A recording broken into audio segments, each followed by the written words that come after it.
Olá, mulheres de 50 a mais e todas que estão caminhando para essa jornada linda do 50. Estamos aqui para gravar mais um episódio do podcast Pode Alê? Tema de hoje, eu começo com a seguinte pergunta para vocês. Vocês sabiam que a cada 21 segundos uma pessoa completa 50 anos? Imagina isso no Brasil. Com isso, a nossa população está envelhecendo. Só que tem uma questão, né? No Brasil, infelizmente, temos a cultura de que o idoso, o velho, é algo negativo, algo pejorativo, gerando preconceito, inclusive discriminação. Inclusive não, totalmente discriminação. E para tratarmos sobre essa discriminação do idoso, não somente do idoso para o jovem, como vice-versa, que eu apresento para vocês a Luciana Lessa, que vai compartilhar o tema etarismo. Palavrinha um pouquinho difícil, não muito comum.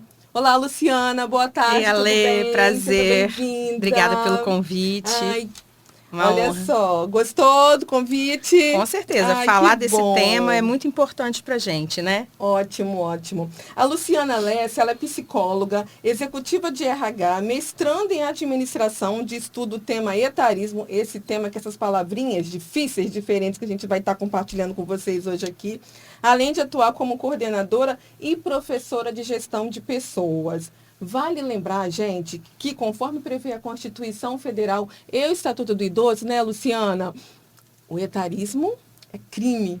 Exatamente. Está previsto como crime, não é isso? Exatamente. Então vamos lá entender esse preconceito. Luciana, fala pra gente o que é etarismo. Bom, Ale, acho que primeiro tem 3 palavrinhas aí que são usadas e é importante a gente conhecer. Etarismo, né, que vem de etário. Ageísmo, que vem do inglês de age, né, que é idade, e idadismo, que é a tradução literal. E todos eles são a mesma coisa, que é o preconceito contra uma idade diferente da minha, né? Então, o preconceito etário, o etarismo, ele acontece tanto do idoso para o jovem, quanto do jovem para o idoso. E cada vez mais a gente vê nas organizações e dentro de casa conflitos entre diferentes gerações. A gente antes tinha 2, 3 gerações. Hoje o mercado de trabalho já tem 4 gerações, né? A Baby Boomers, geração X, geração Y, e temos aí a chegada, geração Z, e temos a chegada aí da geração Alfa. Então, é importante a gente abrir mão, né? Se abrir para a questão dos preconceitos, porque a diversidade é a nossa realidade e com certeza a gente vai precisar lidar com diferentes gerações e cada uma tem sua história, não existe uma que é melhor que a outra, elas se complementam. Né? E na pesquisa que eu tenho estudado o tema, a gente percebe justamente isso. Quando você tem pessoas de diferentes idades e essas pessoas interagem, você consegue ter mais inovação, você consegue ter mais performance, porque as pessoas têm cada um olhar diferente e um capital humano e social, ou seja, conhecimento das relações e técnico diferentes, e elas se complementam. Então, é fundamental que elas se relacionem efetivamente, né? Não sei se eu fui clara. Claríssima, claríssima. Luciana, quando eu estava nesse processo, né, para os 50, na verdade tem um pouquinho antes, né, porque a melanina ajuda um pouquinho não, ajuda bastante.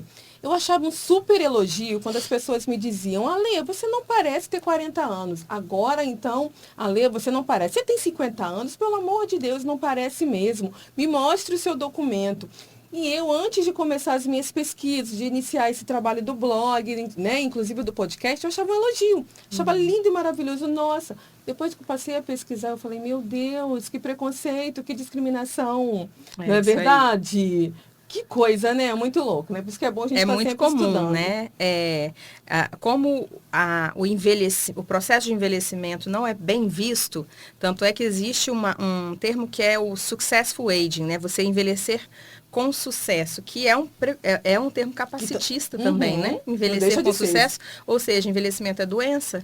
Então, como que a gente olha para o envelhecimento por um aspecto positivo? Ou seja, eu tenho um acúmulo de experiências, eu deixo um legado, eu amadureci e não envelheci, porque envelhecer é perecer. Exatamente. Né? Então, é muito comum esse tipo de elogio, que na verdade tem por ali um preconceito, e isso afeta, porque você ficou feliz, né? No caso, mas tem pessoas que vão sentir no dia a dia, vão se inibir.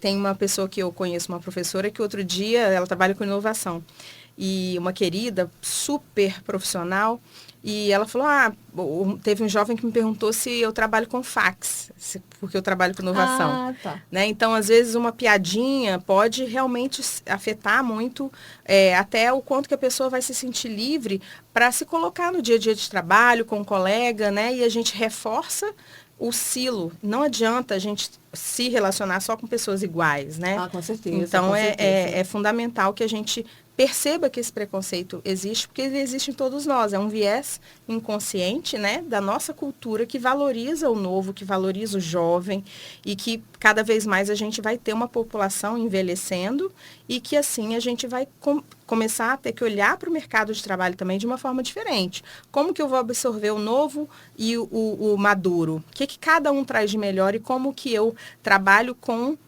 a necessidade desses públicos. Um tema que tem sido muito discutido, por exemplo, é a questão da menopausa nas mulheres. Ela afeta no mercado de trabalho. Então, tem muitos trabalhos. Está me afetando atualmente. Exatamente. E assim como você tem um pós-parto, né, tem outros processos, existem períodos que você tem uma baixa hormonal, por exemplo, e isso impacta no desempenho. Mas será que as pessoas sabem que isso existe? Será que a gente está falando disso? Será que as empresas estão preparadas para ter para ter colaboradores que estão passando por esse processo de menopausa? Das mulheres, essa questão de terem jovens e pessoas idosos com mais de 50 anos juntos na mesma equipe. As empresas estão preparadas? Elas estão se preparando, Luciana? Como é que está esse processo? A gente percebe que, assim, quando a gente olha as práticas, estuda o mercado, começa a se falar do tema, né? A gente percebe que as empresas começam a despertar o interesse. Porém, as iniciativas, elas são muito isoladas e muito pontuais. Então, eu faço um trabalho para incluir pessoas 40 a mais. Mas eu tenho um trabalho para que ele seja um mentor, para que ele seja, que tenha mentoria reversa dos jovens para com os maduros, já que às vezes existe uma suposição de que o maduro é menos ávido por tecnologia, por exemplo, e aí ele poderia não ser incluído no dia a dia do trabalho com isso. Então, como que eu realmente estou trabalhando não só com a captação dessas pessoas, mas a inclusão efetiva e um engajamento. Né? Quando você olha uma mulher, por exemplo, a mulher sofre, às vezes, 4 preconceitos. Né? Tem uma teoria que fala gate, que é quando você pega uma mulher que ela é 49 mais, ela é de classe social mais baixa, ela é negra, ela sofre preconceitos acumulativos, né? Então, isso é algo importante para a gente discutir na sociedade e no mercado de trabalho também. Ok, né? Exatamente. E aí também passa pelas relações familiares e pessoais, né? Porque se está acontecendo o envelhecimento da população, então aquele avô, aquela avó ainda se faz presente ali no seio familiar. E aí vão nascendo jovens, né? E como fica isso, né? Nas relações do dia a dia, numa festa, né? Que tem um idoso, abaixa o som, vovô quer dormir. Como é que ficam essas questões? Pois é, a gente, a sociedade oriental, apesar de que no mercado de trabalho ainda é constatado que ela tem muito preconceito etário, sim, mas nas relações pessoais, ela ainda funciona mais como uma rede de apoio, né, e complementar. No Brasil, nos países latinos, de maneira geral, a gente tem muito essa presença da diferença, né? Eu preciso dizer que o espaço do jovem por exemplo, da inovação, o espaço do profissional maduro é dentro de casa, já tem que aposentar, tem que interditar, né? A gente ouve várias coisas por aí. Então, dentro de casa também essas relações são afetadas, porque o jovem acha que o maduro não entende e o maduro entende que o jovem não tem ainda a maturidade que precisa para lidar com algumas questões, né? Exatamente. Tipo, a mãe aposentou, vai fazer crochê. O avô, o pai, né, por exemplo, o pai envelheceu, vai ficar assistindo TV sentado no sofá.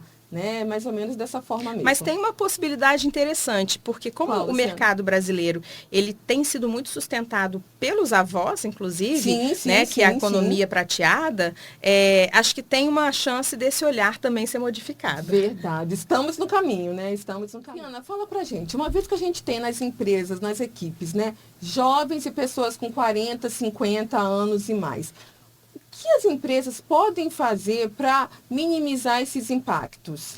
Existem muitas iniciativas bem-sucedidas de programas intergeracionais. Então, a gente vê muitas mentorias, muitos processos em que você expõe o jovem e o profissional mais maduro e um vence os preconceitos que tem contra o outro. Né? Isso já foi constatado no Canadá, já foi constatado em pesquisas no Japão, mas são poucas iniciativas no Brasil ainda. Poucas empresas têm programas de gestão de idade, né, diversidade etária de forma estruturada. Isso é bem novo ainda. Entendi. Eu fico me perguntando como isso acontece, como isso pode se dar na prática, na verdade, né? Tem esses programas, você poderia dar algum exemplo para a gente? Acho que tem os dois aspectos que são muito ricos para as empresas, né? Quando você tem um profissional maduro, ele consegue fazer o papel, não sei se você já viu aquele filme Senhor Estagiário, né? Que tem uma startup e ele é um mentor daquela empreendedora, consegue acolher as dores, consegue dar horizontes e conduzi-la para um caminho de sucesso. Esse é um papel fundamental de quem tem experiência. A gente às vezes pensa que startup é coisa de jovem somente, né? Mas é comprovado por pesquisas que as startups de profissionais 45 mais, elas são de maior sucesso, né? Elas viram empresas e se consolidam por conta da maturidade. Né?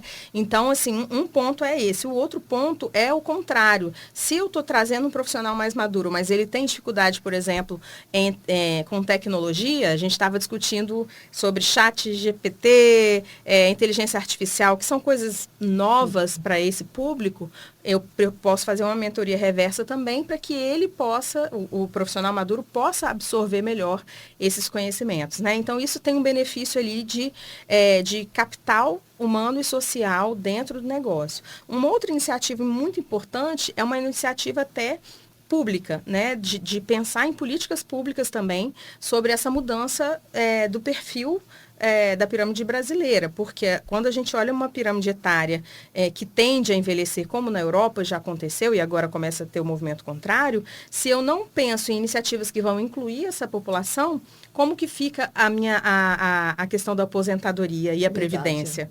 Né? Então, é um trabalho as pessoas se aposentando mais cedo vão para casa e vão fazer o que em casa? Né? Muitos vão empreender por necessidade e não por desejo, porque o mercado hoje, o que a gente constata é que perto dos 50, antes disso até, ele já começa a expulsar os profissionais mais velhos. Né? Eles acabam escolhendo empreender, ter um papel mais consultivo, mas não por por um desejo verdadeiro.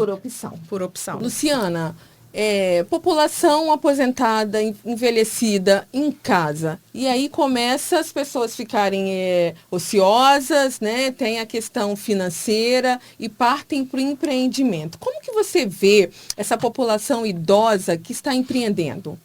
Acho que tem uma mescla, né, Ale, de pessoas que estão empreendendo porque sempre tiveram o desejo e nunca tiveram oportunidade, mas a realidade brasileira é que muitos estão empreendendo porque a nossa realidade exige, né? A gente, na medida em que o profissional envelhece, a renda cai. Né? A gente tem uma dinâmica econômica que faz com que as pessoas busquem uma segunda renda quando elas aposentam. Né? Elas não conseguem se manter com o mesmo padrão, né, de vida. Então, isso é algo também que a gente precisa pensar antes desse processo acontecer, muitas vezes, né? Uma segunda carreira, o que eu vou fazer ali num processo, por exemplo, pós-aposentadoria. Que, inclusive, vai ser totalmente novo para essa pessoa, né? Às vezes ela vai aprender a empreender numa idade que ela sempre foi, né, desenvolvida para um perfil de ser empregado. Então, é muito importante, hoje a gente tem muitas iniciativas em ecossistema para apoiar mesmo essas pessoas, 40 mais, né? Hubs, labs, muitos mesmo, para que essas pessoas possam ter esse apoio, né, incentivo. Legal, legal. Luciana, nas minhas pesquisas eu identifiquei que o mês de junho é o mês violeta. Explica pra gente o que é isso. Isso mesmo, Ale. Então, junho é considerado o junho violeta é o mês de combate justamente ao preconceito contra o idoso. Além das questões que a gente discutiu aqui, do mercado de trabalho, do preconceito em casa, a gente sabe que o idoso sofre, inclusive, agressões físicas. Ou, às vezes, existem muitos problemas em relação a furtos, a crimes cibernéticos, né? Então, é um mês importante para a gente também se conscientizar e apoiar para combater essa questão toda. Ótimo. Luciana, olha, foi muito bom recebê-la, altamente esclarecedor. A palavrinha etarismo, assim, você esclareceu completamente o que é a questão do preconceito. Muito obrigada mesmo. É um tema que a gente tem que estar batendo, discutindo, né, todo momento, já que a população brasileira agora é uma população que está envelhecendo, né, nas nossas relações do trabalho, na nossa família, com os nossos amigos. É um tema oportuno e que precisa ser discutido. Muito obrigada. Obrigada a você pela oportunidade de a gente falar um pouco mais desse tema. Ok.